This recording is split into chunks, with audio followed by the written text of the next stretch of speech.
clear the table, open it up, and give other people an opportunity to do foreign policy differently.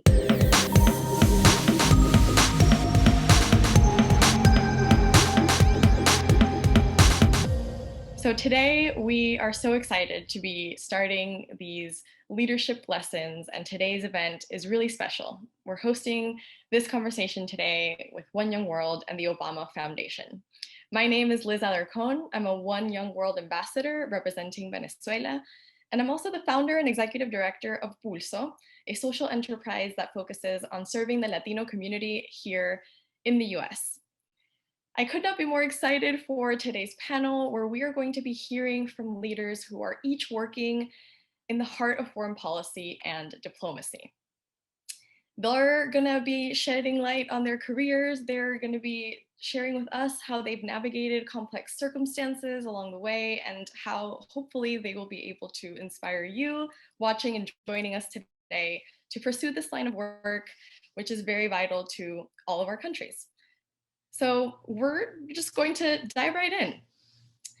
Our first question, which of course will be addressed to all of you, is what do you think can be done to promote young voices in the international diplomatic sphere? I think there are three key things. It begins by appointing and employing more young people into foreign ministries in the region, in foreign organizations.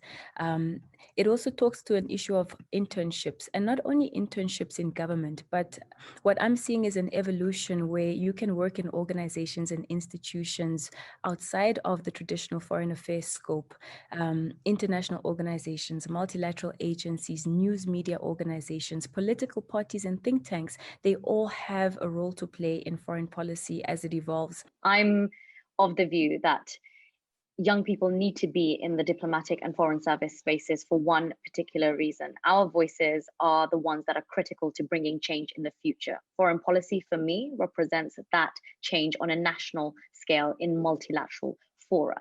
And part of that, for me, the key thing I would say is free up the space at the table. And what I mean by that is remove barriers to access for young people, particularly young women wanting to work in this space. I'm going to speak to a different aspect of the question, and this is what is the importance of securing youth representation in this area? And I think these days apathy is a huge problem, right? It's youth questioning why they should even be involved or why they should care, because sometimes it feels so hopeless. So how do we inspire them and make the case that it's so important? And I think it really can't be overstated how important it is to engage young people in diplomacy and foreign affairs. So really, we have to be better at making the case about why everyone should want to see someone who looks like them, sounds like them, has the same issues as them represented in this process. I think fundamentally, we should all recognize and reaffirm that all people have just a fundamental right to be involved with decisions that affect their lives. It's a human right, and it's a basis for our democratic societies. When people are involved, decisions are more likely to respond to communities' concerns, solutions are more able to draw upon the community's expertise and creativity, implementation of decisions can be strengthened because citizens are more likely to contribute to action and mobilize support, and the entire process of decision-making becomes more trusted. Unfortunately, sometimes is that young people, by virtue of a lack of connections and of money, are often shut out of decision-making processes. And that's not just merely a shame, but a violation. This next question that I have for you all is about your day-to-day work. What do you feel is lacking in foreign policy strategies today? Oh, geez. I think maybe a few years ago, we could be much more ambitious about the stuff that we wanted. But now I think a lot of us want is just a return to sort of an order where norms are and rules are expected and enforced. I think where everyone can have a say and have a stake and countries work together. There have been so many lessons recently this year with COVID, and I'm reflecting on some of them. And one of the biggest ways that foreign policy has been changed, obviously, is the mode of engagement, which has completely gone online and virtual. And I think that's here to stay. And I do think that we probably need to factor in more of these kinds of new realities into the way we deploy our foreign policy strategies. Obviously, there's an intensification of actors with young people that are enabled on social media to become second-rate diplomats. And I think we have an opportunity to leverage digital foreign policy strategy as well. If you ask me to reimagine what foreign policy should look like, I would say two things.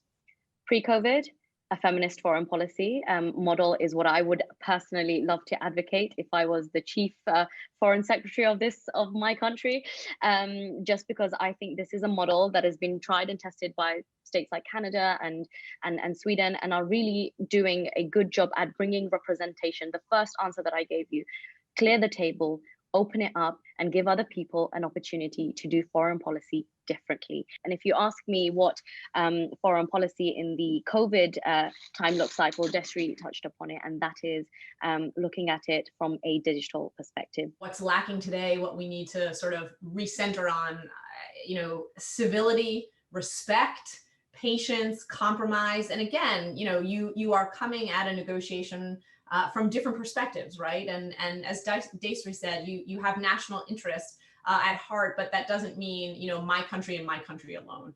And how do we get back to a point of being able to sit across the table with respect, talk about our differences? And the key, I think, is seeing ourselves as linked by common challenges, as opposed to always confronting things as adversaries with a winner-take-all attitude. Another question for all of you. What sort of trade-offs, if any, have you had to make in order to pursue a successful career in diplomacy? There have been plenty of trade-offs to make off. I think in our context, the first one is usually economic, because as a young professional working in the public sector, when contrasted to your peers in private sector, obviously there are greater economic incentives in private sector, but it's about service. And I believe service is an honor, and leadership is trust that is entrusted to you. And this is invaluable. So it's really about a passion to make a difference. And it's a personal contribution that an individual, that myself, wants to make towards the greater good of our country and give back to a country that has given you so much. Concerningly, increasingly so, I think government can implement some really inhumane and vindictive policy. And this is the type of stuff that, you suspect that someone's going to have to make a national apology for in a few decades' time. And maybe it's your act of covert resistance to stay in the service and try to implement the policies in the least worst way, so that there are at least some good people steering the ship. And then, you're then an episode like it's like House of Cards. And so to me, it's that bit, staying in the service, because as much as you might disagree with the policy, you have an even stronger belief in the system of democratic government. In the American Foreign Service system, you rotate around every 2 to 3 years to a different country of the world.